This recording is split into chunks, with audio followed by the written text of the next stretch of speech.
China akhirnya melaporkan hampir 60.000 kematian terkait COVID-19 sejak awal Desember. Tindakan itu ditempuh menyusul keluhan yang menuding pemerintah China enggan sekaligus gagal merilis data tentang status pandemi COVID-19 negara itu.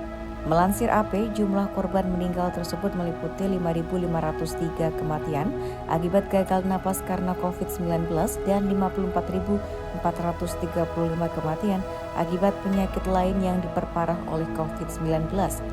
Komisi Kesehatan Nasional China menyatakan kematian itu terjadi di rumah sakit. Pernyataan ini membuka kemungkinan lebih banyak orang juga meninggal di rumah.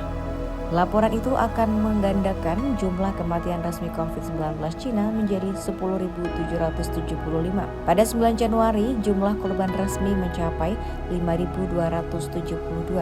Pemerintah China berhenti melaporkan data infeksi dan kematian COVID-19 pada awal Desember setelah tiba-tiba mencabut kontrol antivirus.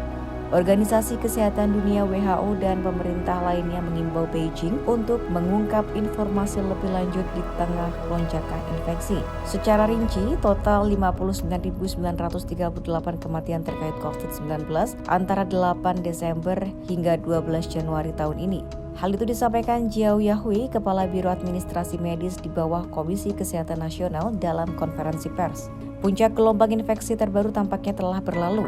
Ini berdasarkan penurunan jumlah pasien yang mengunjungi klinik demam, kata seorang pejabat Komisi Kesehatan Nasional Jiao Yahui. Jumlah harian orang yang pergi ke klinik tersebut mencapai 2,9 juta pada 23 Desember dan turun 83% menjadi 477.000 pada Kamis 12 Januari. Usia rata-rata orang yang meninggal sejak 8 Desember adalah 80,3 tahun dan 90% berusia 65 tahun ke atas. Dikatakannya lebih dari 90% orang yang meninggal menderita kanker, penyakit jantung atau paru-paru atau masalah ginjal. Wenda Xiang, seorang pejabat Komisi Kesehatan Shanghai, mengatakan China akan memperkuat pemantauan kesehatan dan pengelolaan populasi beresiko tinggi.